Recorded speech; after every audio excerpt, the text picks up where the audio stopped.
Oh my goodness. All right. Happy Tuesday. Happy Tuesday, everybody. Let me know if you can hear me. I'm having some weird technical difficulties. It is Grace and Gossip on a Tuesday, but I'm having technical difficulties. So if you can hear me, please put a one.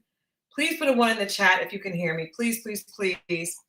I am not sure what is going on. If you can hear me, put a one in the chat, guys. If you can hear me, before I get into this, if you can hear me, please put a one in the chat if you can hear me. Awesome. Thank you so much, Love is Mimi. I cannot hear, but as long as you guys can hear, that is all that matters. Thank you. Thank you guys so much. Thank you, T. Thank you, Bonita. This is Grace and Gossip on a Tuesday. I had some things that happened yesterday, so I couldn't get on yesterday evening, but today is all about Married at First Sight. Last week, I had a guest. I had Rocky on, Rocky Harris, and we talked about Real Housewives of Potomac. But tonight, we are getting caught up a little bit. We're not going to go all the way to the end with Married at First Sight. But if you have watched episodes, if you have not watched episodes 1 through 6, then do not watch this. There will be spoiler alerts. So I'm going to put that. In fact, let me create a banner, because the last time I did this, people were like, oh my God, there's spoilers. Married at First Sight spoilers. Episodes 1 through 6. So if you do not want to see a spoiler, then come back later. But if you're okay with that, then stay tuned and we're going to get into these couples. This season is totally different. You guys know I've been watching Married at First Sight for, I would say, since the second season, actually since the first season, because I went back and watched the first season after the second season came out. And so I am a huge, huge fan of the show. And I was kind of wondering what would happen when the show moved from Lifetime to Peacock. But so far, I gotta tell you, I actually like the move. What do you guys think? I like the move. I think that, so the show comes on Peacock, and I'm not even sure what day. You know, Peacock is one of the video on demand channels, so you're able to stream it whenever you want. So in fact, you know what? Let me just look it up here. What time? Because I just kind of watch it whenever I have time, since it's on Peacock. I like it better on Lifetime, but I like the way the changes that they've made with Peacock. So I think Peacock, there's a new producer. They definitely did a reboot on the show. Site air times. So Married at First Sight is on Peacock. It's released Thursday at 6 a.m. So, you know, pretty much just Thursday is when it's out. So I have not, this is only the recap between episodes 1 through 6. We will do 6 through the final later this week. And so if you have not watched up until then and you don't want the spoiler, do not listen. And the first thing I want to do, because I talked a little bit about it a few weeks ago when it first started, but the first thing I want to do is go through the couples. And let's go through the couples. Let's introduce all the couples first, and then I'm going to get into my thoughts on it. But before I even did that, I wanted to say what I like better about this season is we don't spend a lot of time getting to know all these singles. They went straight to the actual people that were getting married, the couples that were selected, or the singles that were selected. And they went straight to that. And then they also, they didn't spend a lot of time showing the glory reels. It went straight to the wedding. They also did one wedding, 2 weddings. That was the end of the episode. And then the second 2 weddings. And then the third was a part of the third show. So before, Married at First Sight, first of all, it was an hour and a half, and they shortened it to an hour.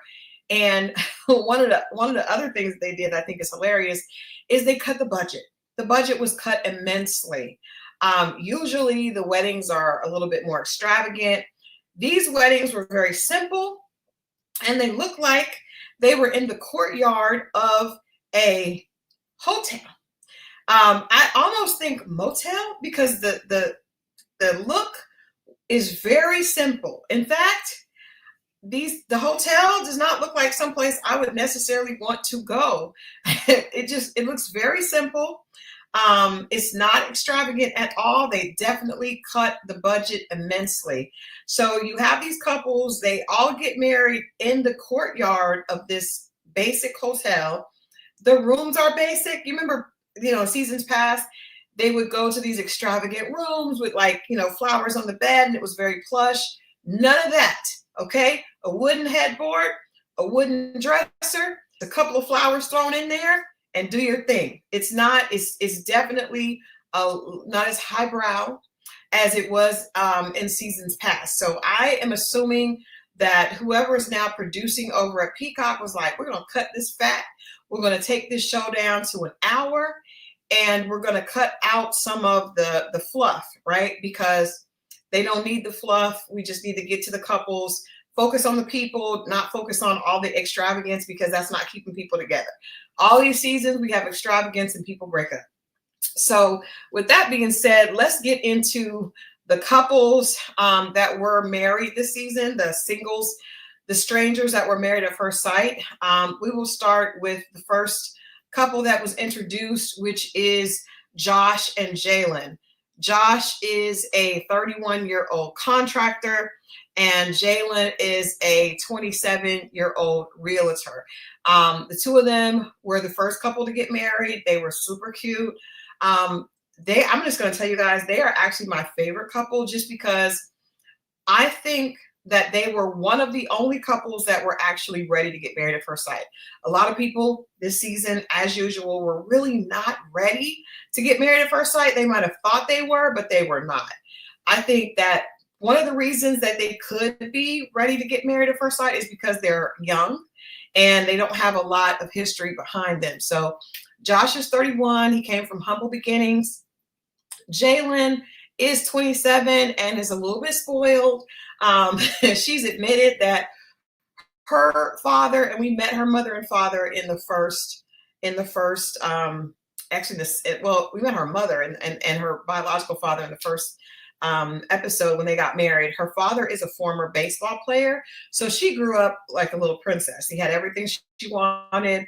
Her mother and father were together. However, they divorced after a while, and she said that when her parents were married when she was younger, she never saw them being affectionate. Parents got married very early, like in school, did not graduate college or anything. Her father went straight into professional baseball, and her mother started taking care of the children. And so while she had a loving family, as far as how they were with her, she mentioned never seeing her parents be affectionate towards one another, and that's something that she does not want to repeat. Her mother talked about, the fact that the marriage went badly and that they got married early. I think when they were very, very young, they got together, and so they were more like friends or just relatives after a while. So they actually got divorced, and the father and the mother were both there, but they are not together. I think with Josh, we heard that his family had some trouble. His mother had some issues. I think I alluded to what some of those issues could have been in the first episode. We talked about this, but his mother was not the person that raised him. He just definitely grew up a lot in much different circumstances, and did not go to college, but did start, very hard worker, very ambitious, and has a very successful tech company now. So they're different, but they both really, really want companionship. Watching them to me, it's like, if you want to watch this show and see the best of Married at First Sight, then you look at Josh and Jalen, because they are one of the only couples this season that is giving that type of excitement. Now, again, they don't have much baggage, so I think it's probably a lot easier to do that when you don't have a lot of baggage like some of these other couples do. But in any case, I'm enjoying them. The second couple that we saw get married is right here, Derek and Megan.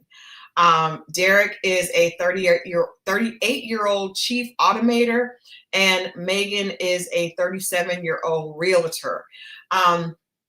This is one of my least favorite couples. Surprisingly, Derek is the one that I actually appreciate the most. Derek is actually, I do believe he was ready to get married at first sight. Megan is very closed off and not so much. We're going to get into that in a minute, but in the initial episode, I think Megan was very receptive towards Derek because he's attractive, or at least she finds him attractive. I think he finds her, attractive enough, but I think that he did come into this prepared to compromise, get to know her, put in the work. And so their marriage didn't really have, it was actually like kind of boring because there was nothing really there that stood out to me about either of them. She seems kind of standoffish. I didn't get a lot of emotion from her when she was getting married.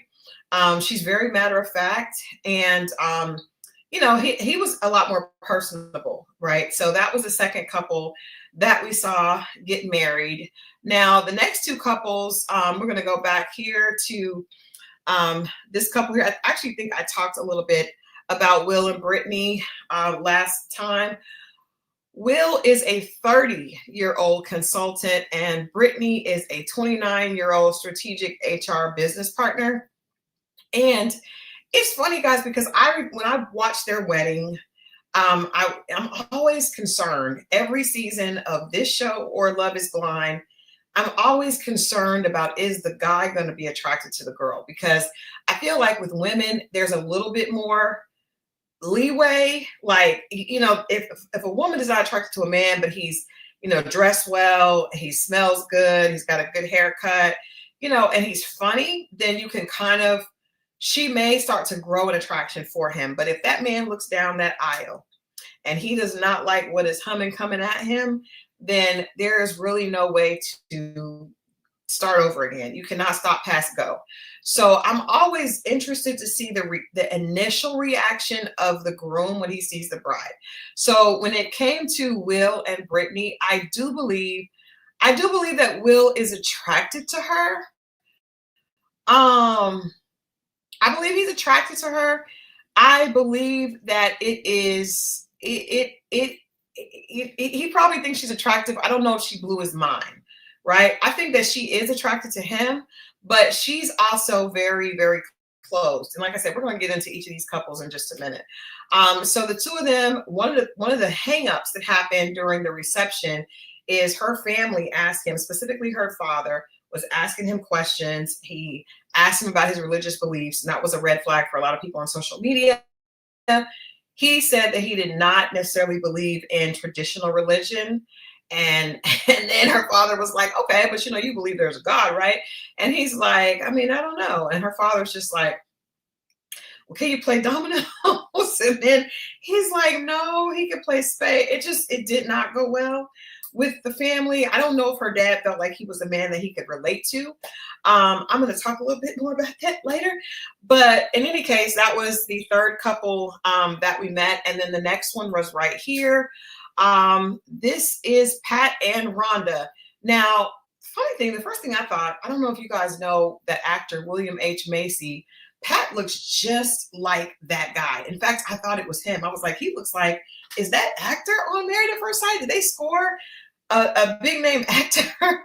But they did not. Pat is a 59-year-old space operations consultant, and Rhonda is a 63-year-old performance marketing executive. Now, their wedding was interesting. It definitely was not boring.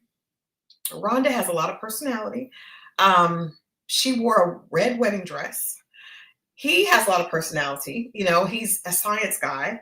And she's this eclectic, just free-loving, a little over the top lady that was really, I do believe she was looking for love. Patrick is way more clean cut than William. I'm just saying our features look just alike to me. I need to pull him up next week and show you guys what he looks like. But I was just like, what the hell? But yes, Rhonda is, Mary, I said Rhonda is not okay we gonna get into that.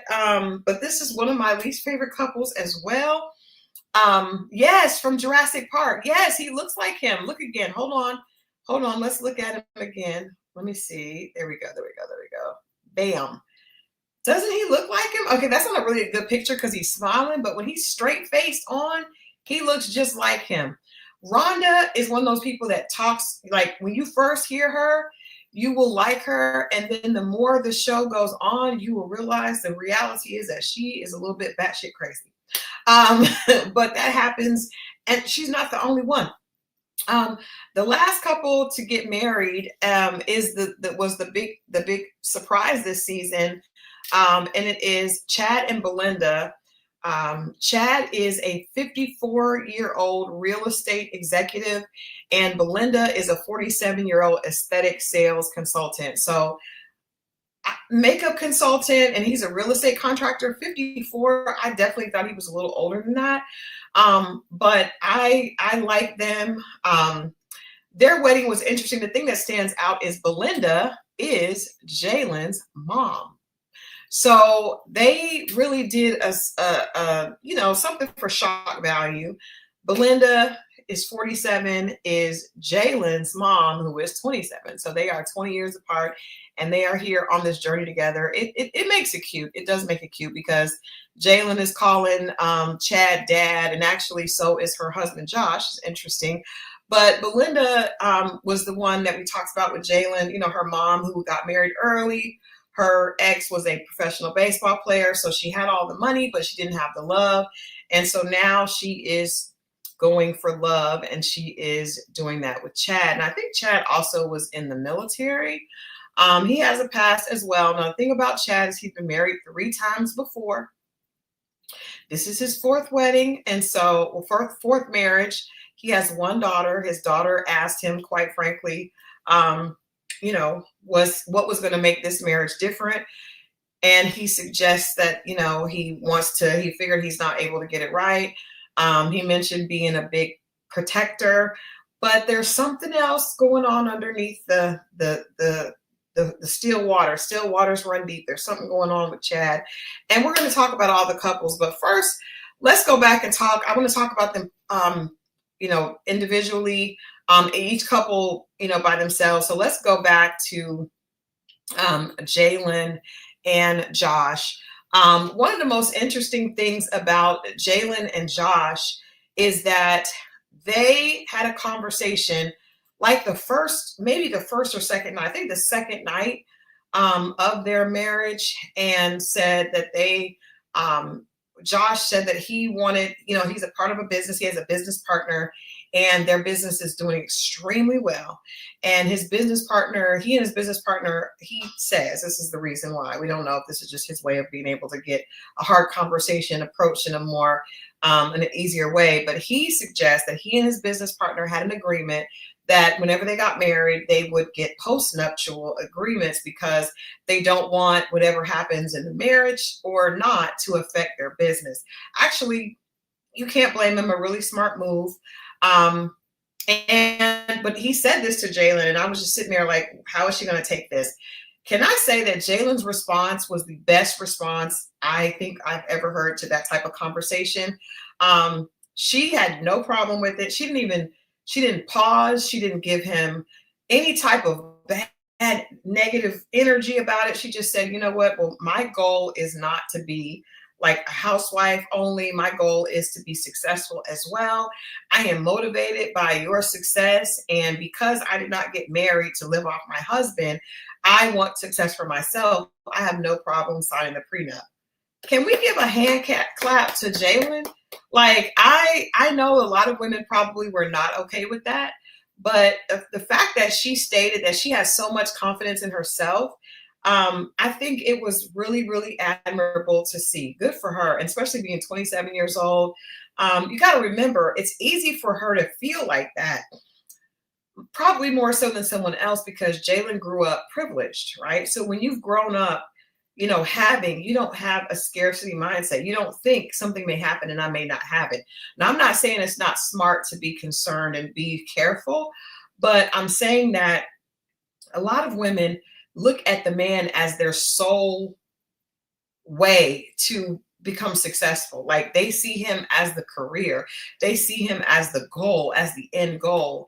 And that is a problem. And kudos to this young woman for believing that she's going to be successful on her own and she doesn't need his money. Now, I'm sure there's a lawyer somewhere saying that's not smart, Christal, because what if she, did really well and ended up, having this business that blew up and, he could end up taking advantage of her. But she, I think having a postnuptial, hopefully, she will get counsel to have her own lawyer represent her in the postnup so that her assets are protected as well. We're just going to hope that. But the fact that she was open to it and the way that she came back, I just feel like that was a huge lesson. I feel like this couple is a great lesson, period. To your point, Hey You There says 27 is Gen Z, ain't no way they belong on the same show with Gen Y. You're right. It's definitely different. But actually what I like about it, that's funny, but actually what I like is that you see that age is nothing but a number. I'm not going to quote the rest of that. That's not good. But age is nothing but a number because a lot of the younger couples actually have more common sense and are actually doing a better job at navigating things than the older couples.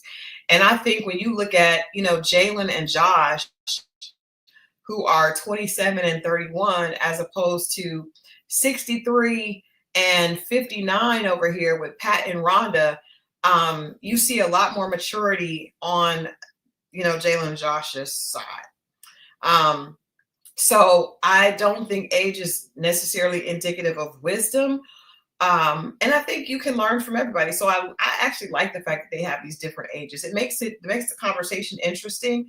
And I do think it also allows us as the viewers to see how relationships are different. And even if they have nothing in common, that still doesn't mean that you can't learn from someone. Just because you may not look at things the same, I learn a lot from younger people all the time. You know what I mean? And I hope they learn from me.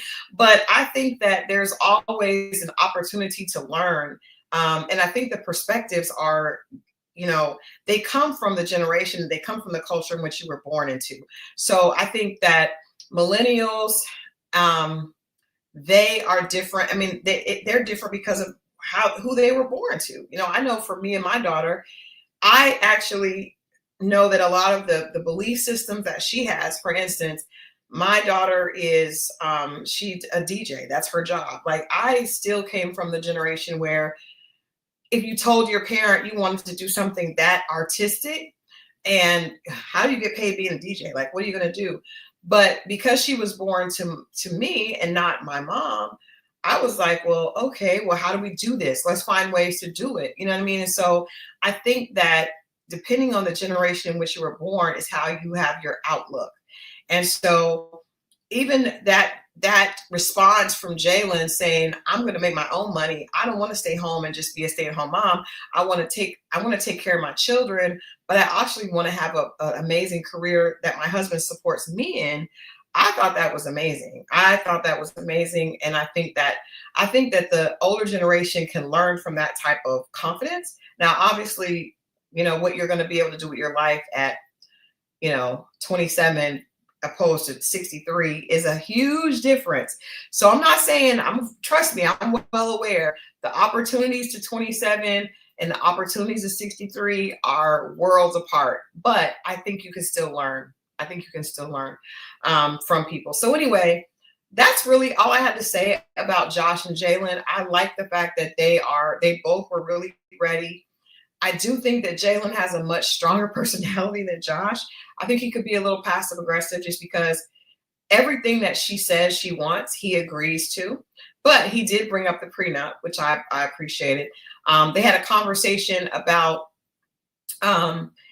their children and how they want to raise their children. And she said that she wanted to raise her children with a lot of affection in the house. She wanted her children to see their mom and dad being very affectionate towards each other because, of course, that's what she missed out on. And he said, well, I think that we should just do what you want. That's always a red flag to me when one person says that they just want to do what the other person wants, because inevitably there will come a time when they don't want to just do that, and they will feel like they have to, and the other person will expect it, right? Because they will be so used to getting their way that they will not be open to the other person actually having an opinion and being able to compromise. And we're going to see that coming up in the next couple. So I really like Josh and Jalen. I think they're probably going to be, I can't see them not working out. This is the first time I have watched Married at First Sight where there has not been any disagreement in episodes 1 through 6. Like, they didn't have a moment, they didn't have a blip from the moment they saw each other at the wedding to the moment they are moved in together. They have been consistently in a great place. She's very bubbly. He's, very enthusiastic. He actually went and bought her, because again, with the budget cuts at Married at First Sight, there are budget cuts. One of the budget cuts is they give everyone a very plain ring. There is not a diamond ring. There are plain bands for everyone. And so Josh went and bought Jalen this huge rock, because he did not want her to have just the band on her finger. And he said, if I like nice things, I want my wife to be able to wear a rock that, like, she can like cut, that weighs her hand down. Like, he really wanted to put something on her finger that would show that he really loves her and he's really proud to be her husband. I thought that was really cute and a great gesture. She was happy to receive the rock. She was very happy to receive it and said that, it made her really, really happy. So I really like that. Yes, you're right, Toya. Chad also did that. Ironically, I think probably the other couple I like this season is Chad and Belinda. And Belinda happens to be Jalen's mom. And Chad did the same thing. Chad is obviously a very successful commercial real estate guy. He went and bought a huge rock for Belinda. He did not want her just wearing that band. She also was happy to receive it. And I thought that was really cute. And I think it was really a testament to the fact that he's really trying, and Josh really trying to make this a marriage, not just get through the experiment. I guess we can go to Belinda and Chad next, because I want to say something. I was thinking about this, watching this show this season, and what occurred to me is that sometimes women don't realize what they're passing to their daughters. And probably men don't realize what they're passing to their sons. And just parents, period, what you're passing on to your children. You realize that the biggest thing in Jalen's mindset about marriage is what she doesn't want because of what she saw her parents go through, right? So it's obvious that her mom and dad have really imprinted on her. She obviously felt that she felt some type of way about not seeing her dad love her mom and her mom love her dad. That obviously left her with a feeling of uncomfortableness and maybe, lack, because she didn't see love that way. But another thing that I think is exhibited in the relationship between Jalen and Belinda has a way of being she just has a very sweet personality, and her daughter does as well. She's open to things, and her daughter is as well. Like in certain scenes, Jalen will say that her mom raised her that way. And I think when we see Belinda go out with Chad and he wants her to try something, he likes to go fishing. And she was like, well, I don't necessarily like to do that, but I will try. And then we see Jalen in the same way when Josh wants to do all kinds of things. He wants to jump off the boat. He wanted to, he's an adventurous person, and she's not. Her mom said, because Chad asked Belinda if she wanted to go hunting, and she was like, not really. And in her confession, she's like, I usually don't hunt for anything but bargains. But she was like, well, I'll go with him. And she actually ended up having a good time. And I was like, I think that's really powerful how what we see modeled in front of us really becomes the personality that we develop. It shapes and develops the person that we are.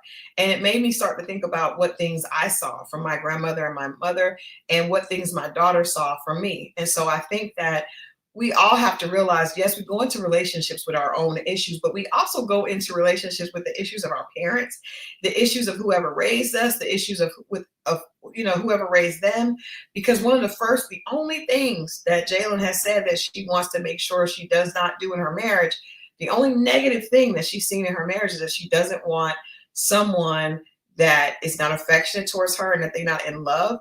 And she also wants someone that will support her. She does, what is that? Soul cycling. She has a cycling class, and she wants to make sure that whoever she's with is proud of her and very supportive. And I think that's also because with her dad having this outstanding career, right? And her mom dedicating so much of her life to her children. And she says it, Belinda says that after she got the divorce, she just focused everything on her babies. And as most women do. And I think that created a daughter that's like, I want someone that's going to champion me, that's going to make my career and my accomplishments just as important as their own. So I want to say that we get a chance to see this season what created some of the belief systems. And some of the people, we don't understand where they got these belief systems from. For example, with Megan and Derek, I don't know who hurt Megan. But Megan has a very adverse personality, and we don't know, we can't see to be able to give her grace where it came from, right? But I am almost certain that a lot of that was shaped in her childhood. Derek is very open and very willing to compromise and very, and doesn't lead with ego, and thankful, that she should actually be thankful for that, because a lot of guys with her behavior would not be in this long. But I don't want to get to them yet. I want to stay with Belinda, but I'm just using an example of how we're able to see where these behaviors, where these insecurities were formed, right? Because we're able to see a mother and a daughter. So I think that is interesting. If you guys are watching the show, let me know when we talk about this again next week, what you thought about the similarities between Belinda and Jalen. And if you feel like there's a connection between how they respond to the men in their lives. Jalen is not only very open to Josh, she's also very open to Chad. She's very friendly.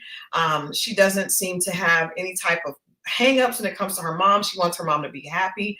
One of the scenes where they all ask each other, of course they do this every year, every season, who's been intimate. And Chad and Belinda's, revealed that they had. And Jalen's like, I'm glad my mom got sex. I want her to be happy. So they're very open, and I think it's exhibited in both sides. So I'm going to go on. Let's talk about a little bit more about Chad and Belinda and some of the problems that could be the still waters that could be running deep under here. I gotta tell you, I like this couple. I really do. I think that Belinda at 47 really, really wants to have love. I think she's really easygoing. And as much as we like to get on here and say, we hear men say all the time they want a woman that is their peace. I do think there is something to being a woman who is a little bit more easygoing. I think the other women on this show, the other three women, I'm talking about Megan, Pat, and Brittany, they are all committed to being disagreeable. They are all committed. Like, if I asked you, would you like a glass of water? Well, I don't want water. I really want something else. I really wish you would have asked me for something. Like at some point, why are you trying to be combative? It's just weird. And I love the fact that none of these are African-American. Well, one of them is. But Pat and Megan are actually the most disagreeable and the most combative. And they're not black women. They're just women. They're white women. And they're combative AF. Now, Brittany is not so much as combative as she's just extremely insecure and closed off, but we'll get to that in a minute. Belinda is very, very open. She's very easygoing. She's complimentary. She doesn't, she's open. She also speaks up for herself, right? There's a situation where Chad is being asked, because you can tell Chad is not the best communicator. He's giving it his all. But he's not that's not one of his natural instinctive qualities, right? He probably has learned a lot from being married and divorced and married and divorced, but he's still not the best communicator. So there's a scene where she's telling him how she feels, and then the production is trying to get him to respond, and he's having a hard time. He wants to do it his way. They kind of have a script that they want, and he shuts down. And to us, I don't see him be rude. We see him kind of check them and say, I'm getting it out. Just give me a moment. We're having a conversation, because I don't feel like he doesn't feel that way about her. I feel like he couldn't get it out, and he wanted to say it in his own words. He didn't want to regurgitate what production had given him. And so he shuts down, and then he said he's ready to go to bed. They go to the room, and he's kind of sulking, and Belinda says to him, he says, well, is everything okay? And she's like, I don't tolerate disrespect. And he says, well, do you feel like I disrespected you? And she says, no, but she felt like he disrespected the production assistant, or the person that was asking the question on the production side. And so what I thought was cool about that is that not only is she a woman that will speak up for herself, but she also is a woman that will speak up for others. And I don't think that Chad even realized that could have been interpreted as disrespectful. But the fact that she was not cool with him disrespecting anyone else was really cool to me. And that was really one of the only blips in their situation. I agree with you, Linda. Linda says, put this up on the screen. I think she learned to speak up for herself because she didn't do that in her previous marriage. Remember, Jalen's father was a professional baseball player. Yes, we talked about that. The fact that she was married to a professional baseball player, and the fact that Jalen saw a mother that put her own career and her own happiness on the back burner to make sure that her husband was good initially, and then to make sure her children were good. But it sounds like in that relationship, because he was a professional baseball player, all the attention and energy went to him, and she was the supporting cast. And I think that's one of the reasons that Jalen doesn't want to be that. She wants an equal situation. And I think that Belinda also learned a lot. She also didn't jump into a relationship. It's been some years since she was in one. She took time to raise her children. But I think the biggest thing for me is just seeing her attitude. She's very down to earth. She has the white hair still in there. I'm never going to be an advocate of that for myself, but I appreciate the fact that she's down to earth. She is who she is. She seems to have a strong sense of self, and she's just a pleasant woman. And I think that goes a long way. I do think that her and Chad are going to have some problems. I hope they stay together, but I think just because he doesn't communicate the best, and I think anyone that has been married that many times, there's some type of breakdown that happens when things get hard or when there's an issue, and he's going to have to fight through doing whatever that is, repeating that pattern with her, right? So whatever that pattern is that he runs from, and it goes to the next and the next, he's going to have to not do the same thing with this situation. And I do think that Belinda's personality gives them a great chance at that. I think the fact that they're both attracted to each other definitely helps. I think the fact that he does have a sense of humor, he's trying to make her laugh. He seems very catering. Again, this is just episodes 1 through 6. We have to see what happens afterwards. But I do think that both of them really want a relationship and really value a relationship, because they wouldn't, he keeps getting married for a reason. And she is at a place where she has taken care of her children, and now she is able to focus on her. So I like them. I definitely think that Jalen and Josh are going to stay together. And I got to say, I think that Belinda and Chad, from what I've seen up until episode 6, I think they're going to stay together as well. So with that being said, I'm going to move over here to Megan and Derek.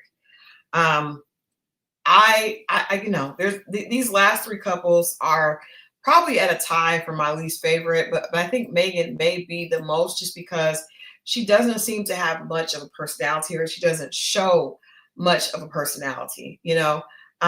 She is just seems to be extremely difficult. And it started on the honeymoon, and it extended to when they moved in to the shared space. Now, another thing that Married at First Sight did this season, even though they cut back on the weddings, they cut back on the time. What they did do is that they had a common space for the couples to move into. Usually, when the couples come back from honeymoon, they move into one another's place, right? And that's not what happens now. They are all into a neutral space so that they can all like kind of learn about each other. They did go to each other's houses, but it just wasn't the same overly produced tour. But Megan is, from the beginning, like I said, even before we get to the dog, which we're gonna get to in a second. You guys know I love dogs, but she's wild. But on the honeymoon, it's like anything that they're having a conversation. In every conversation that we see, and I understand production has their tricks, but every conversation that we see, Derek is talking, trying to, share, trying to get her to share, and she's just kind of staring off into the distance, or she's just kind of insolent, right? When he asked her, why she wasn't, he told her that he wanted her to be more forthcoming and to share more. And she goes bananas. She gets mad. She's like, but I am doing that. She's extremely defensive all the time. If he says anything that she doesn't like, she is not just pouting and insolent, but she becomes rude and mean, right? And that has happened from the very first conversation. She's got a weird sense of humor. I'm not sure if he gets it or not. I think that he's just trying to make this work, because when you get thrown into this situation, you're thinking, well, this person is here because they wanted to get married at first sight too. It can't be that bad. We've got to be able to make it work, because he keeps trying to go back in. She is not doing the same at all. So on the honeymoon, they have this conversation when they're out on like canoeing. It's not, surfing, or it's something they were doing on the water. And he just basically in conversation tried to make it very non-confrontational. She gets angry. She doesn't want to talk anymore. Now I'm mad because you're saying it, and I know I am. And he's like, then they come back and she has a dog. Now this is where things get crazy to me. She has a dog, and I just want to preface this by saying I understand that when people have dogs, their dogs become their family. We have dogs. I've always had a dog, even when I was not married, and my dog was my family. However, my dog was still a dog, right? So whenever I dated someone, well, first of all, I didn't bring randoms around my dog. But when Adrian and I started to date, he had 2 dogs and I had a dog. And I did not, just because we were together, even when we got engaged and got married, my dog was connected to me. So I do understand that women that don't have children sometimes want to make the dog like a child. But Megan's insisting that Derek walk the dog and cuddle with the dog and sleep with the dog, to me is ridiculous. The first blow up fight they had at the house, which was really bad, was she brought her dog over. Her dog is a cute little dog, like a Shih Tzu or something, really cute. And she wanted him to, she said if he treats the dog like a stepchild, it's going to be a problem. Another thing I want to make sure that I highlight is, so Jalen and Belinda are looking for reasons to make the relationship work. Megan and the other 2 ladies are looking for reasons that the relationship will not work. They are coming in this looking for something that will make people, that will say that they can say, oh, this isn't going to work. That's what they are focused on that. So Megan, the first thing she does is say, well, this isn't going to work if he treats my dog like a stepchild. First of all, he does not have any children, period. And neither do you. I do understand you wanting your dog being a lot to you, but insisting that he get up when the dog is barking and walk the dog is ridiculous. And you, ma'am, just were not ready to love. You were not ready to be married at first sight. Wrong show. You're not ready to be married at first sight. That is your dog. Even in a marriage, I think that, even with children in a marriage, when you come into a relationship with someone who has children, I have 2 children. When I got divorced, whoever I was dating, I would be like, okay, well, these are my children. Even getting married, my children are my children. Yes, they're now your children, but I don't expect you to do the exact same thing for my child that I do, because the child, first of all, the child would rather be with me anyway. And the dog, Sugar Pie, well, Sugar Pie I got when Adrian and I were together. I had a dog named Dolce when Adrian and I first got together. If Adrian and I first got together and I was like, well, I don't want to be with you because you won't get up and go walk Dolce. And that's even different because Adrian had dogs. Someone who does not have children or a dog, and you get angry at them because you expect them to get up in the middle of the night and go walk the dog, girl, bye. First of all, she better be glad she had the right one. She had the right one, because there's a lot of guys that would have told her where to go and how to get there extremely quickly, because that is ridiculous. And I think with Megan, she's attracted to him, but there's something wrong because she is constantly looking for something to be angry about or to be disagreeable about. But to try to force him into this relationship with her dog, people that are dog lovers know it takes time to build the relationship with the dog. It takes time. It takes time for a dog to get to know you and to actually like you.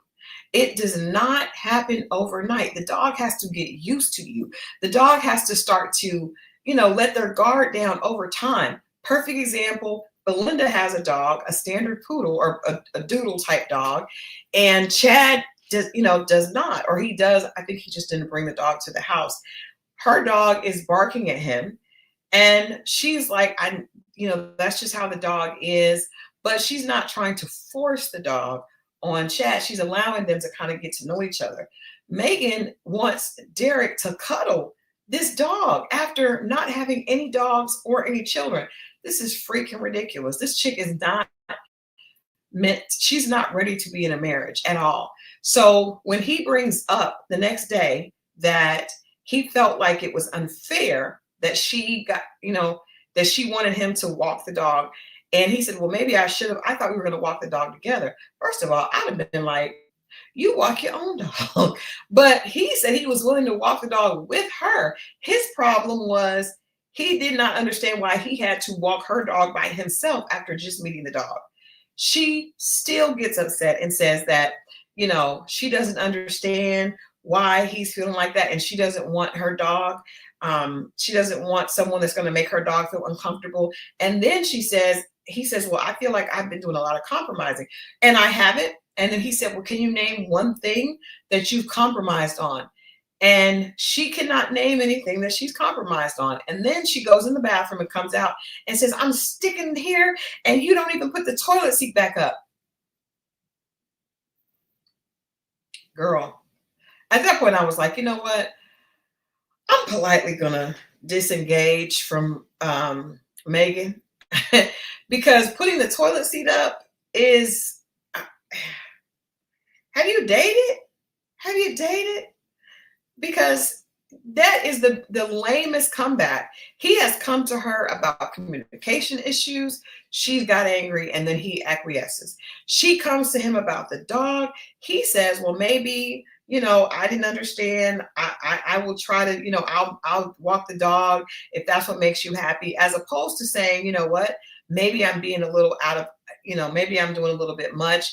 And I appreciate I see that you've been trying. You've been giving it your all. She does not say that. She says, and I've been trying to hang in here with you, and you don't even put the toilet seat back up. Bye. Now, when she comes to confessional, she says that she knows that she's been being, over the top, and, that the pit bull in her is coming out. But she doesn't say it to him, at least not that we see. And so yes, growing up with living with women 101, but if a man hasn't been with a woman and hasn't lived with one, he doesn't have to do that. So it may take him a while to get in the pattern, get into a what is it called, like a pattern or of always putting the toilet up, because they don't, you know what I mean? So, but I just think the way she said it, like it was at the level of the dog conversation. I don't like, dog owners don't even like themselves getting up and walking the dog in the middle of the night when they're trying to sleep. The dog is barking. He doesn't already like the fact that the dog is in the bed.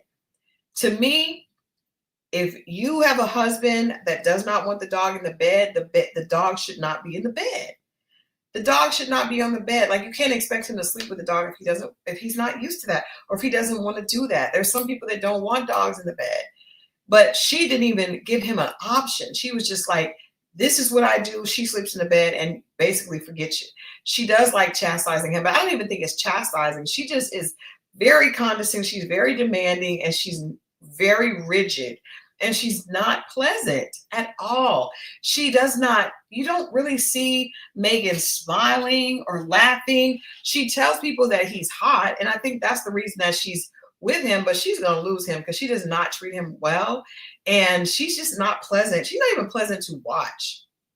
They're definitely the least favorite couple, and that's because of her. It's all because of her, because she is just very rigid, very demanding, and just like, she comes off like she was spoiled, but even she doesn't even have charm. Like, some people that are spoiled, like, I believe wholeheartedly that Jalen is spoiled, but she still comes off as kind of sweet and, you know, with some charm. This girl has no charm. She's just mean and kind of bland. And in my opinion, she's not that cute. I'm just saying. And I probably wouldn't even have noticed that. Well, no, I would have noticed it, but I wouldn't even said that because, you know, beauty's in the eye of the beholder. But her attitude definitely brings her down quite a bit. Her attitude is horrible. So I don't believe they're going to last at all. I have very little interest in even watching their pairing. That picture right there is the best she will look ever. Like, she does not look like that on the show. That's the best case scenario. Best case scenario. And I think it's because she kind of is one of them chicks that has like a resting bitch face all the time, but she's always upset. And when he tries to come to her in a way that, like, you know, you can tell he's walking on eggshells trying not to upset her. She gets upset if he says anything that he does not like. If he tries to correct anything or just tells her that something bothers him, she immediately says, well, I'm pissed off now. I do it. Just like when he was saying that she didn't seem like she was interested. It's like her mother. We definitely saw some of those things at the wedding and the reception area with her mom. They just weren't they weren't warm. You know what I mean? Like, their family just was not really warm. And I'm surprised that she wanted to be on this show, but she seems like one of those people that's not self-aware at all. Like, she's not aware that trying to force your will on someone is the quickest way to make them want to run away from you. Now, we have not seen one of the bad things about this new Peacock branding is that we have still not seen the experts. And in the first 6 episodes, I'm sure they're coming later, but I really wish that the experts would be a lot more hands-on, specifically when it comes to these last 3 couples. Megan, Brittany, and Rhonda need the experts badly, but we don't have them. Marriott says, is there a class issue? I don't necessarily think so. Derek is a chief automator and she's a realtor. So I don't know. And she doesn't, to me, she doesn't come off like she's just elitist. She comes off like she's just mean as hell, you know, and very entitled to people doing what she wants. And if you don't do what she's not self-aware. So she does not think that she has to do anything. She thinks that the other person has to do all the heavy lifting and she can just show up. And that is unacceptable. Like, and I hope when she watches this back, like the show back, she'll see. People always say it's the editing, but there has never been one scene where she has been engaging. Not one scene, not even at the wedding. She was just blah, you know, and he's trying, like, it's almost hard to watch. He's trying and trying and trying, and she's just blah, AF. All right, speaking of blah, that's not the problem that we are having here with Rhonda and Pat. I said before, Pat is a science guy. He is a space operations consultant, which means he is a science brainiac. Rhonda is a performance marketing executive. Two very different personalities. And not only that, this is where the young people have a edge. They have an advantage. And the older people have a handicap. They are both set in their ways. Like, I don't know what. Rhonda has been running around here for 63 years living in delusion. And I'll tell you why. At first, I liked Rhonda. Okay, she's a quirky white lady. Okay, she wore a red wedding dress. She jumped in the pool in her wedding dress. I was like, okay, she's fun. She's fun. She's not fun. She's not fun. Pat, quirky seems as well. I knew he was definitely a nerd, but I thought, you know what? Usually nerds, and as Linda says, a firecracker or someone that, you know, has a little bit more oomph to them would be good, because the person that's kind of like this would appreciate the you know, ebullience of the person that is a little bit more hyper or spicy. Unfortunately, Rhonda's spice runneth over. So let me explain to you guys what I mean. One of the very first scenes on the honeymoon, first of all, they were both very attracted to each other. Rhonda seemed very, very, very forthcoming. You know, Pat is a little bit more relaxed and reserved. At the wedding, she let him know that she was very attracted to him. She's definitely a woman that's going to go after what she wants. She said that she was open to having sex on the first night because, you know, she's 63. She don't have a lot of time. Makes sense to me. She was like, you know, the older you get, you go after what you want. I mean, it's not. So I do believe they had sex on the first night.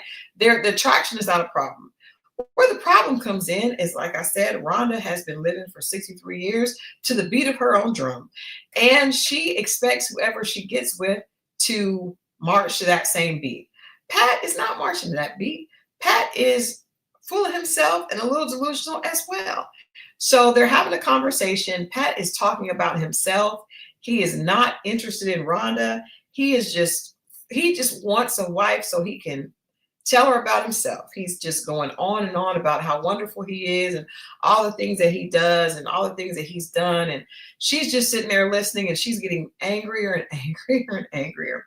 So the next day, she tells him that she would appreciate it if he would ask questions about her, because she doesn't feel like he's very interested in what she has to say.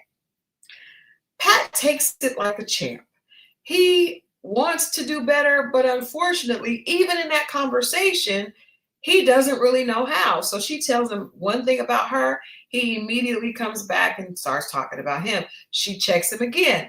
Pat's like, okay, cool. I'm sorry. I'm going to do better.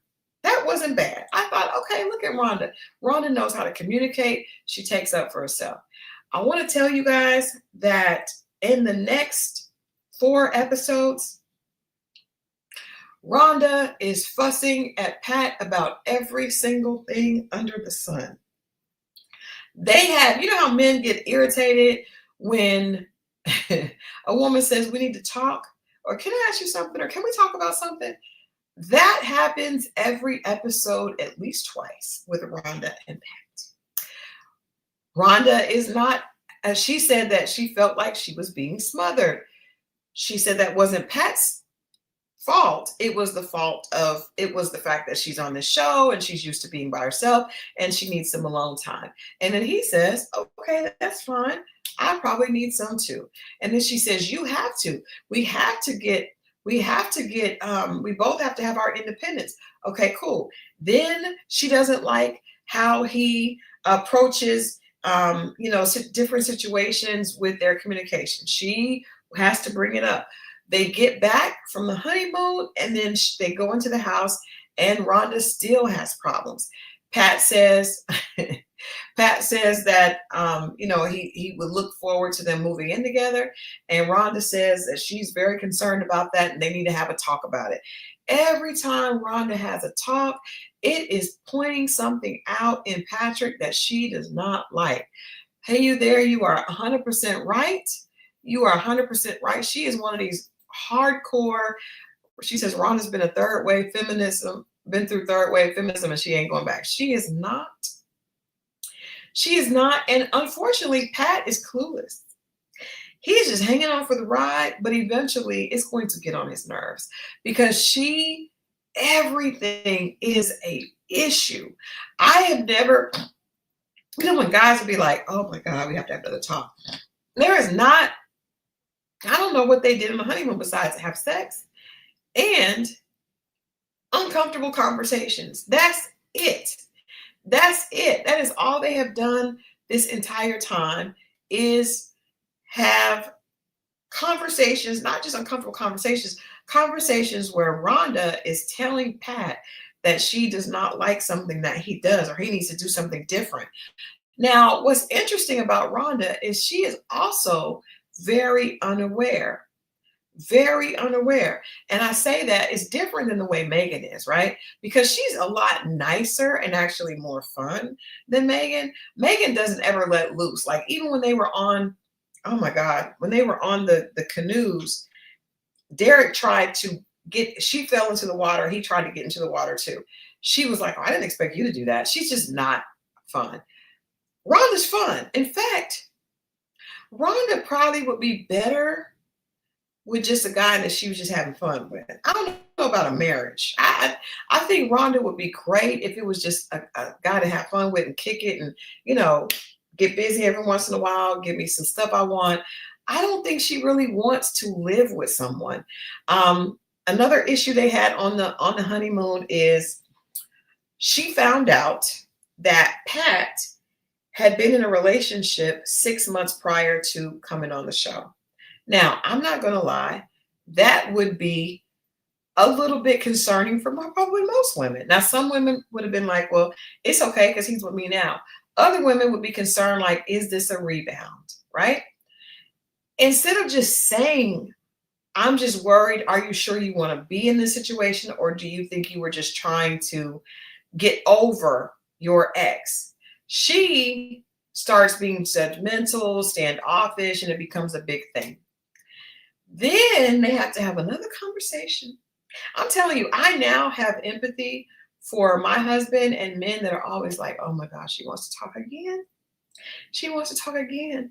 I now know what that feels like because every time I see Rhonda start a conversation, I'm like, geez, dear God, you have a lot of complaints. Why does this always have to be a long, drawn out forced therapy session? Like, girl, but just have some fun and just chill. So she got upset about him having broken up with his ex 6 months ago. They talked about it that night. They had to talk about it again the next day. And then they had to talk about it again when they got back. And she said that the only reason that she felt like that is because she was worried. And I get it. I totally understand what she felt. It's the way that she expresses herself. And it's the fact that she does not put any value on what he thinks. It's everything about her. And so she told him that, he said that he felt judged.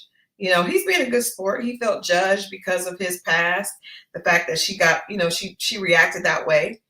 And then she explained that she was just concerned, but it's almost like she's thinking like, well, that's not a good idea. Why'd you do that? You shouldn't have did that. She's very judgmental and almost like she feels like she's a therapist. I have a sneaky suspicion Rhonda feels like she is a therapist because she tries to tell him what's wrong with him and what she wants.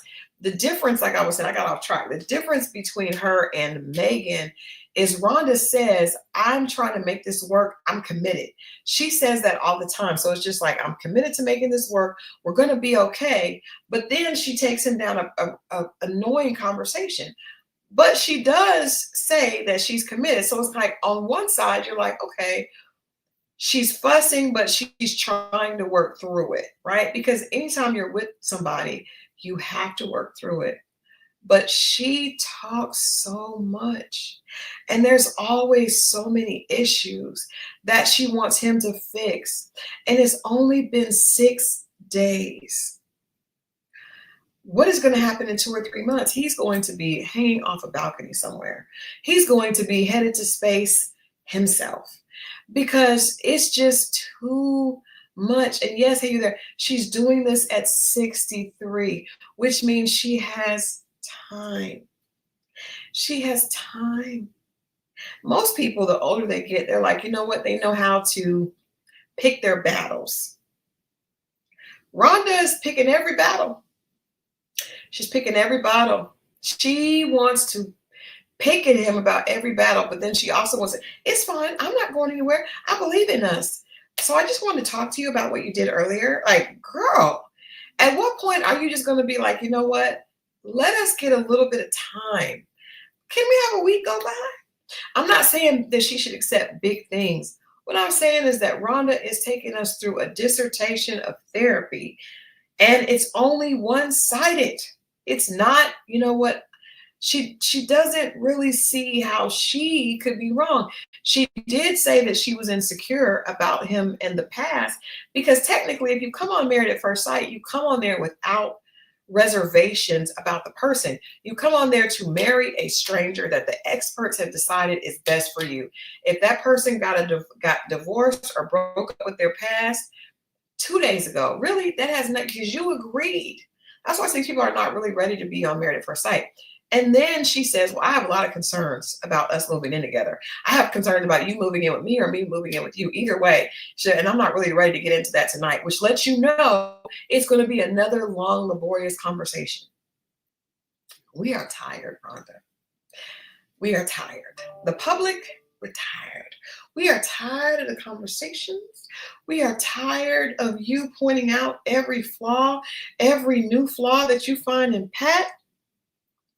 Either love him or leave him alone. Stop the madness. And then you're saying, don't worry, I'm going to stick by this marriage. I'm committed to it. But you're not considering that all your nitpicking may drive him away. You're just thinking that and trust me, he does come off very oblivious. Like men just usually don't have as many issues. You know, they just are kind of more easygoing, but it's too much. It's too much. The movies that they watch, she knows that man is a space consultant. He's a science guy. He's just trying to joke with her. He's like, what kind of movies do you like? She tells him, he said, what about science fiction? She's like, no. Girl, like, lady, you got on this show. You put on a red dress to get married. You jumped in the pool. Why is the fun-loving part? It's like she's equal parts fun-loving and equal parts a nag. And I've never seen those two coexist. Most women that are naggers and annoying are like Megan, where that's just their personality all the way across. Rhonda is a freak of nature. She is fun, likes to have sex at this big age, but also a nag. Just nitpicky. And I'm saying, if she's saying to him that she's going to have problems, she has reservations, she's not sure about living with her, living with them, living together, why did you go on this show, lady? Why? And maybe she just wasn't. People get on here, maybe they really don't know what they want. I don't know. Maybe they just want to be on TV. I don't. But see, people that age, I don't expect them to be clout chasing. I don't think Miss Rhonda is clout chasing, is she? Are they clout chasing at that age? I don't know, but it's so weird and it's annoying. And they also need the experts, because my God in heaven. And Pat is probably not really, gonna be able to handle this. There could be some passive aggressiveness in him as well, because he just kind of takes what she says. But I do think, just from the fact that he does talk about himself all the time, this is what I'm saying. Like, their problem is they're set in their ways. He is fascinated with himself. and she is fascinated with herself, and they both want things their way. She is going to fuss about it. He's probably just going to be passively aggressive about it.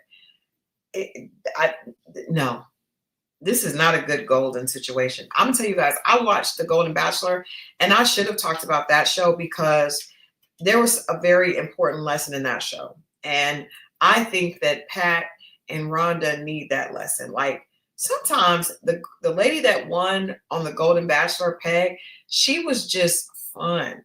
She didn't have all these hangups, and you know, she was open. She did listen. She paid attention, but she just set out to enjoy. And I think sometimes as women, we don't allow ourselves to enjoy because we're looking for all the reasons something may not be right because we're trying to protect ourselves. It's sad to me to see someone that is 63 that's still doing that.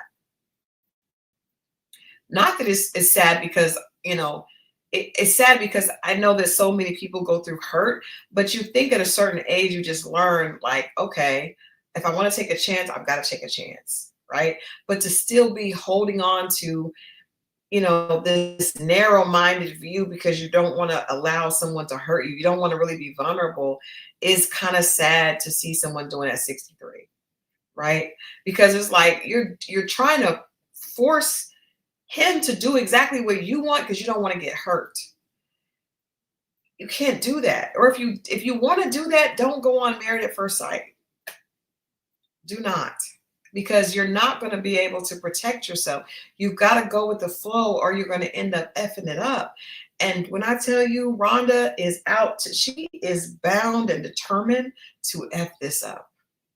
She is fine. She is nitpicking and she is determined. Now, there is another woman who is bound and determined to mess things up, and that is our girl, Brittany. Oh my God. Oh my God. I saved this one for last because it's been horrible to watch from the beginning as well.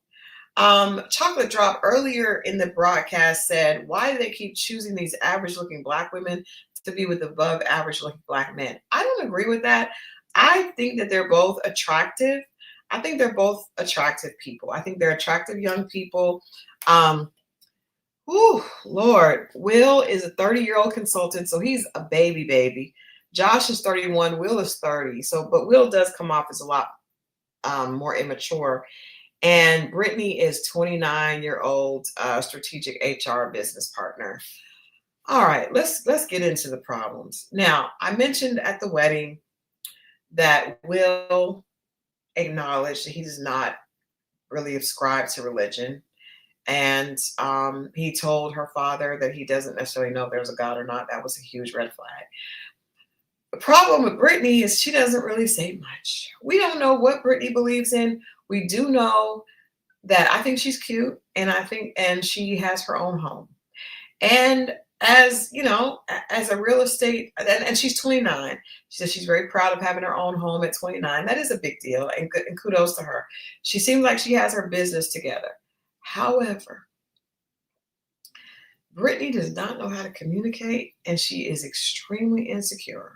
Extremely insecure.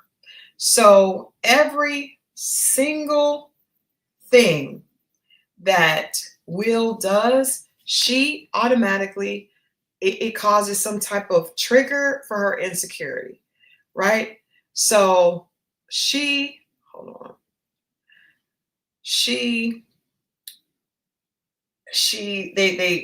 meet at the wedding. She doesn't really say much. She's not sure.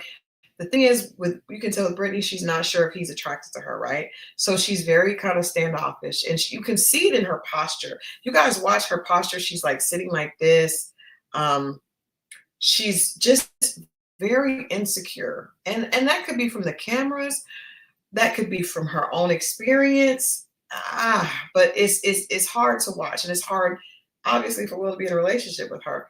Hold on, Linda asked a question. I want to answer that here on the screen because I don't necessarily get this. I think she says, "Hey, Christal, do you think Will is on the spectrum? My sister said he gives her a little neurodivergent." Will gives me a very intellectual person that's in their head a lot. And he could be neurodivergent, or he could just be, you know, I think a lot of people, and this is no disrespect to you people under 35, no disrespect, I love y'all. I have children your age.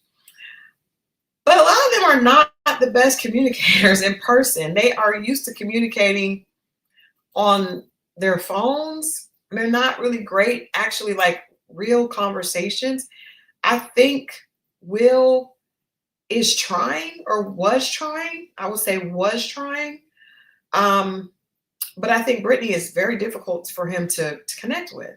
And I would say that because I understand what people are saying about him not really communicating, because he does a lot that's internal. But I think that he's reacting to Brittany's insecurity, and it's almost like a wall. Like I said, the way she sits, the way she looks, at she's very insecure, and she's very afraid of being hurt, and she's very afraid. She has a wall up because she does not want to be rejected.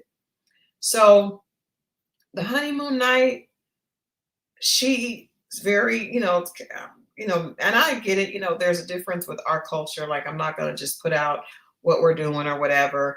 They go on the honeymoon, and all the other couples are joking about doing the Mile High Club. And she's like, I'm not doing that on an airplane. I ain't mad at that, because I wouldn't have done it either. But she's just, again, Brittany came in here looking for reasons to not trust. And when people look for reasons to not trust, when they're afraid of being hurt. When people are afraid of being hurt, they look for reasons not to trust so they can protect themselves, which means they're just not ready to love. They're not ready for marriage. They're not. And you're right, Toya, 29 and 30 is a little young. It's very young. However, Jalen is 27 and Josh is 31, and they are ready. So I think it kind of depends on the person. I think Brittany needed to heal. She even acknowledges that she has some insecurities, and she has a fear of rejection. And she mentions, having a fear of rejection on the honeymoon night. I guess they kind of got close. Not sure if they were, well, I guess they were intimate, because she was concerned because they didn't use protection, right? And she freaks out about it. Now, this is what is mind-blowing. She freaks out about the fact that they did not use protection, and she's worried. So he says, because what she doesn't realize is, to him, that can sound like rejection. Like, I regret it. I wish we didn't do this. So he says, well, why don't we just not do that and just focus on getting to know each other? Why don't we not do that again? She says, well, I don't want to be with someone that doesn't want to be intimate with me. I feel like he rejected me. What? You all came together. You fussed about being uncomfortable and being and feeling bad and having regret. And then he said, well, let's just not do that. And then she interprets that as him rejecting her. Do you guys realize how crazy that sounds? You never stop to think that maybe he felt bad because you made him feel bad. Because a man is still going to feel like, anyone that's halfway decent, if a woman is like, I can't believe we did this, we should have did this, he's going to feel bad. She never took into consideration that you saying that right after made him feel like he shouldn't have done anything. So then when he says, let's not do anything, she says, you're rejecting me. It's crazy. But what it is a little girl that's not ready to be married, a little girl that has a lot of hurt, who is trying to fix the hurt by getting married and it's not going to work. After that, they just never got back on the same page. They have a conversation. She gets mad. She leaves. He keeps trying. That's why I don't know. People are giving him a lot of heat, but it's like, are y'all seeing her constantly be standoffish? He tries to work through things. She does not. It's like a black version of Megan and Derek. Like, he tries. He was like, now, I'm not saying he's not as good a communicator as Derek, because he doesn't have he doesn't use as many words. And I will say, the one thing that would irritate me about Will is that if she asks him a question, he is fine with everything. It's kind of like, he's like, oh, whatever you like. I mean, anything she says, he's just like, it's okay. It doesn't matter. What he just seems like it doesn't matter about anything. She says, how do you need me to love you? And he was like, however you want to. So he doesn't communicate great. But what I do like about him is whenever she's like standoffish, pouting, silent, leaving, he does try to swallow his pride and start the conversation up again. And yes, Linda, to your point, that is a good point. She says, here's another one. Remember, she said she never saw her parents show affection to one another, yet they've been married over 35 years. I think it goes even deeper than that, because when you looked at her mom and her dad at the table when she was getting married, they don't even seem like they're together. They don't seem like they were ever together. Their energy is very different.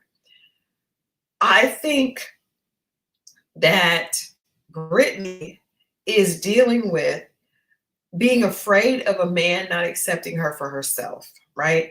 And so that fear is causing her to put up a wall and reject a man before he rejects her. It's definitely not, she was definitely not ready to be on the show. Definitely not ready to get married, period.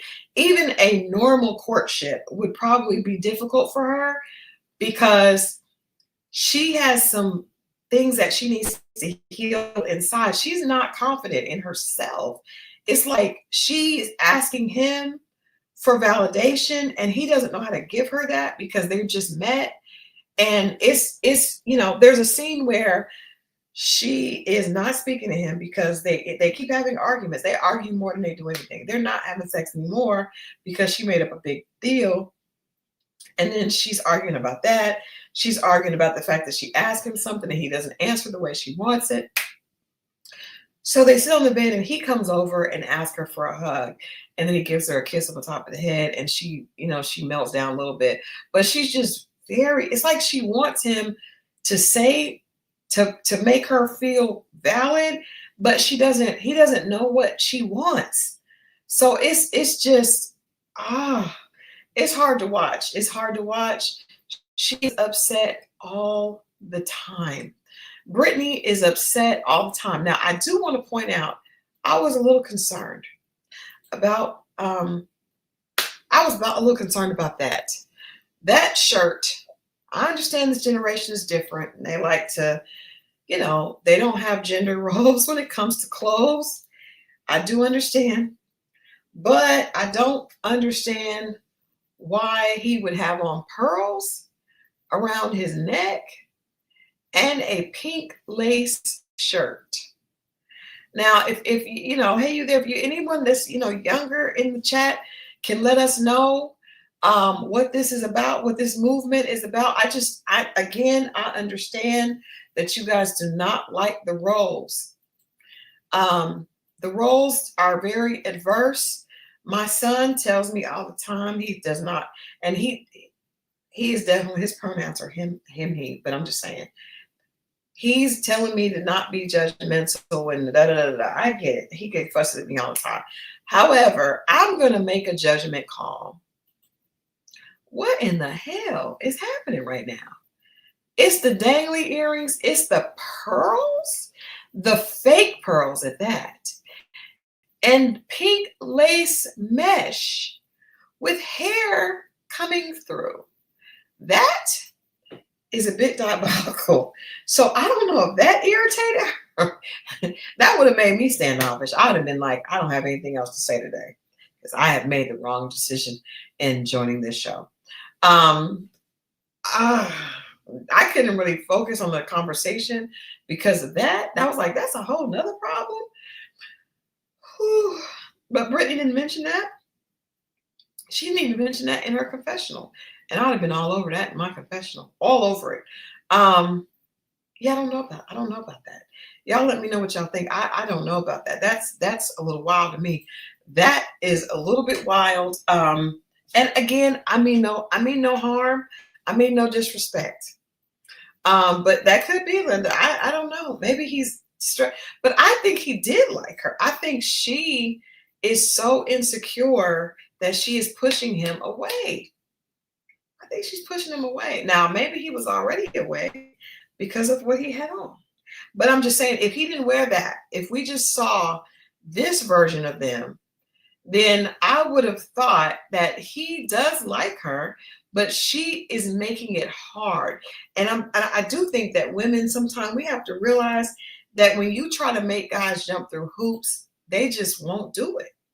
They will not.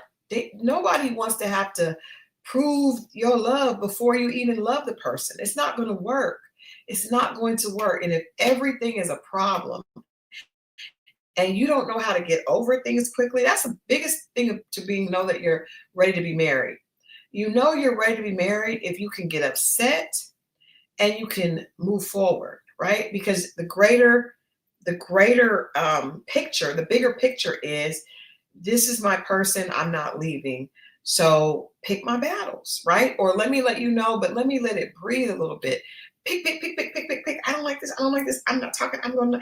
It just, I mean, again, on day 6. We are on day 6. And they have not had one good day. They have not had one good day. Even when she's in a good place, she's not talkative either. Maybe they both are on the spectrum, because it doesn't say much either. She'll just look, but she just seems just very insecure. And I understand that. And I think there's a lot of young women that feel like that. I think she's young. I think she's been hurt. I think she hasn't probably had the best example with her parents. And at 29, that is very, very young. And without feeling, see, the thing about Jalen is very confident in herself. She's working out. She's happy with her job. She's very confident. So even though she's young, she's more mature because she's in a happy place with herself. Our poor girl, Brittany, is not the same at all. She needs to go get into herself. She does not need to be getting married right now. She needs to be going someplace, getting to know Brittany, making peace with Brittany, learning how to love Brittany, learning how to show up for Brittany so that she does not need validation from someone else, so that when she finds a man that could potentially be a great fit for her, she can be a great partner, and then he can give her that validation after they have started to build. You can't expect somebody to give you that validation from day one. And again, this boy is 30. He doesn't have the maturity to know what this girl is going through. I do think that he likes her. I think he's just not communicative. I think he's not a talker. I think looking at him, he's not really a talker. He does a lot of expressing with his eyes, and she doesn't talk. It just, both of them need to grow up. They're immature. They need to grow up. She is, both of them to me, okay, well, shy, introvert, and social anxiety. In that case, they both are neurodivergent. Both of them. But she said that she was shy, and she said it would not work for her to have a partner that is shy. And I do think that he is shy as well. I don't know what they mean by consultant, but what I do know is, I don't know what he's consulting in that pink lace shirt. I have never seen a pink, first of all, nobody should wear a pink lace shirt, male or female. I don't care what your pronouns are, that shirt is wrong.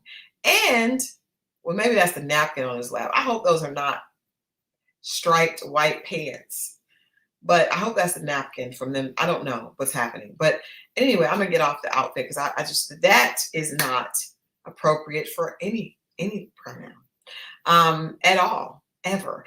And if someone were to wear it, it would not be a he, him.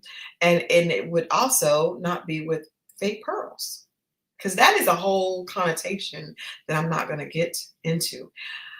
I really hope these are not striped culottes, but there's texture here that is striped. I don't know. I'm hoping that that's the napkin. I don't know. I'm just, because when I was watching the episode, I was like, what is he wearing? And I took that snapshot and I was like, I can't, because I can't even focus on what they're doing. He does speak in very monotone. He is very, matter of fact, whatever you like. When they went to her house, you guys, they go to her house, and she has, first of all, every woman has more clothes than every man, right? Belinda has way more clothes than Chad. Ron, all the girls have more clothes, and that's very normal. There's clothes in this room all over that are not gun bosses. They're mine, but that's normal. But so he said, he makes a comment. It's so funny because Chad makes a comment about Belinda having a lot of clothes, and it kept on as it should have. He made a comment, Will made a comment about Brittany, and she shuts down. Well, I thought people were usually happy to see that I have a house and and this wasn't what I expected, and now I don't feel good, and now I'm feeling I'm like, girl, all he said is that it looks like you have 7 outfits per day. I don't think he was jealous of the house. I think he just doesn't express himself a lot. He doesn't seem like a very outwardly expressive guy, but he was trying to, give her what she needs. She has a script that he doesn't have. He does not know what she wants from him to say, but anything he says, and I think that he's like a jokester. I have a friend that reminds me of him because he has very witty humor, witty, dry, almost sarcastic humor. And she is taking it to heart. She got so wounded and shut down over him saying that she had a lot of clothes. Girl, you do have a lot of clothes. It's not a big deal. Most women have more clothes than men. That's what we do. It would be super weird if a man came over your house and he had more clothes than you. Now, Will may have clothes like her, because we did see that in that scene. We don't know what his clothes look like. But I think she needs words of affirmation, but she needs too many too soon. They're getting to know each other. I can give you words of affirmation once I get to know you and we have it. But if he can't say anything, because she's going to take it and be offended, that is a problem. She is shut down at the house because of the clothes. And then she took it like he wasn't proud of her for owning her own house. Toya says, if I take you on a tour of my house and you only mention my clothes, I'd be pissed. I just think that he couldn't say anything after that. She was done. She was done. And I do think he's not the type that's going to be like, hey, that's amazing. That's great. He's just not a big talker. I don't think he's a hater. Toya, we'll see. We'll see. Now, I know this was the up through 1 through 6. I do think that there's a shift that happens, but I do think that he started this out really being interested in her. I think that her pushing him away the entire honeymoon, after they came together, and this is another problem I have. When a woman, you're intimate with a man, it is not only his responsibility to provide protection. It is our responsibility. So you can't get mad at a guy for doing that. And then when you do it, and then he says, okay, well, let's fix it by not engaging. Then she says he's rejecting her.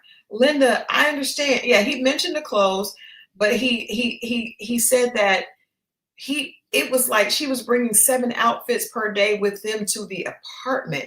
And I think he was just making a joke. But I think that all men are overwhelmed with women's closets every season. Hell, my husband is overwhelmed with mine. That's one of our problems. It's too many clothes. He doesn't know her to be proud. He doesn't know what she wants him to say. And I think that he would try to, but she won't give him the chance to actually. They can't have one good day. They cannot have one good day. They could not have one good day. I think he's happy for her, but I think happy and proud of are two different things. I think he's happy for her, but I also think not everybody expresses it the same. Like for me, with my kids, I know one of my kids is very expressive, over the top. The other one is not. And my son, my son would never go on a show like this. He never can, because he's not expressive like that. He's just not an overly expressive person. It doesn't mean he doesn't love you. It doesn't mean he's not missing you. It does, but he's not overly expressive. Not every guy is a chatty Chad. Chad isn't even chatty. But I'm saying not every guy is like that. Not every girl is like that. I'm not making excuses for Will. I just think y'all got to hold Brittany accountable for some of this pain. It's spilling over. It's all over the place. The pain from before. And she's even acknowledged that she has struggles with rejection. And most people do. But you got to, if you want to be married, you got to figure out a way to deal with it. And it's not in shutting down and shutting the other person out for every little thing. It's almost like she's holding him, penalizing him for her own insecurities, leaving over him not wanting to sleep with you because you made a big deal over you guys sleeping together without protection. You started it. And it just kept going. And then she says that, we're different. She's negative about everything. I'm telling you, this girl is looking for reasons that it won't work so she can protect her heart and not get hurt. She said that we are so different. We just express differently. I mean, let's just start over because the honeymoon. And she was like, well, she doesn't have anything good to say. She doesn't say anything positive. It's all negative. And then she leaves it up to him because I get what she's doing. She's throwing out feelers. She wants him to say something to validate her. But if you want a guy to validate her, you got to give him something. You got to give him some direction. This boy is 30. Y'all expecting him to know what she needs. Will has said something positive. Toya, have you been watching the show? Because your suggestions are suggesting to me that you have not watched it, because he said, you know what? He has tried 3 times in the 6 episodes that I've watched. He has made three attempts to take down her wall, right? He first said to her, he was not rejecting her. He just he was responding to her being upset. And that was his way of responding. He explained it. She said she was still upset. He said, okay. They were still on the honeymoon. She got upset. Well, she apologized for leaving because she said she was going to take a shower. This is another thing.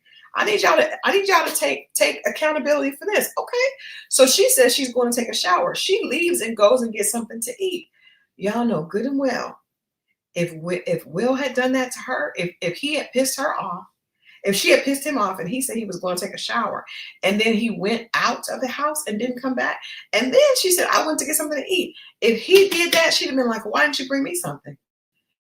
She said, I went to get something to eat. Well, I did tell you I was going to take a shower, but oh well. Then they got into it again because of the way that he would not tell her what she needs. He said, and I want to make sure, Toya, you saw this. He sits on the bed. He comes over to where she is. He gives her a hug. He says, can I have a hug?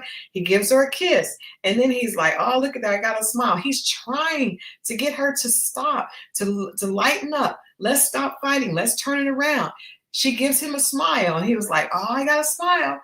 And then she smiles. And then, but he's trying. He's trying. And then he says many times, he's like, well, we have to communicate and we have to do this. And, I'll try. Now he's deadpan because he's just a dry personality, but his actions show that he's trying. That sitting her and I said, it's funny because when he sat on the bed next to her and gave her a hug and then gave her a kiss, and then you saw her kind of smile. I said, that's what she needs, but she needs too much of that. And it's too early for that. I cannot be comforting and nurturing you, and we have only known each other 3 days. I have not done anything. You are coming to me as a person that needs healing, and it just cannot. I like him. I don't think there's anything wrong with him. I don't think he's embarrassing her on this show. I think that she came not ready to be married. She's not ready to be married. She is not. She is exhausting to me too. I was exhausted. I was like, girl, but I feel like she needs to go spend some time with her mom and maybe her sisters. I don't know, but she, and maybe she had a past relationship where she felt rejected and she's bringing that over, because if you guys see that a lot of these people are coming with past issues. I don't know if Megan has a past issue or she's just a bitch. I don't know. But I do think that Rhonda was hurt a long time ago. And she just walking around with this new idea of this is how things go for me. And she's not flexible in that, right? And she wants things her way and she feels like she knows everything. But I feel like a lot of that's because she's 63 years old. With Brittany, I think that she just is insecure. I think that they're not a good match because of their communication styles. She probably needs a guy that's a little bit older and a little bit more patient and more communicative. And he needs a girl that's more bubbly and, like Jalen, like somebody like that. Not saying that he doesn't need a black girl, because I like the black on black love, but I am saying that he needs someone that's more bubbly, that is not walking around with their hurt in front of them, trying to shield them, hide behind it. And that's what she's doing. And I feel for her, because I feel like I don't feel like she's a bitch, but I do feel like when she watches this back, she's going to see that she is afraid because she doesn't want to be hurt. And any little thing he does, she's like, oh, is this mean you're going to hurt me? Is this mean you're going to hurt me? That means you're not ready to be married. You got to go heal and do some work first. And maybe this will show her that work. She's only 29 years old, y'all. That is a baby. She's a baby, But I do think the biggest takeaway I got from this, you guys can let me know what your takeaways were. My biggest takeaway was, when the mother takes time to heal, the daughter benefits from it.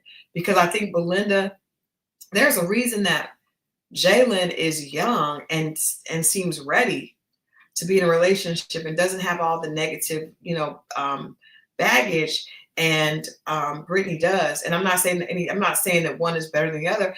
I'm just saying that we see with Jalen and Belinda, we see a mother that took time out to heal and to raise her children, to focus on her children, and to heal herself, because she's not showing up in her marriage, she's showing up as someone that's willing to put in the work, understands what it takes to be married, and she's good.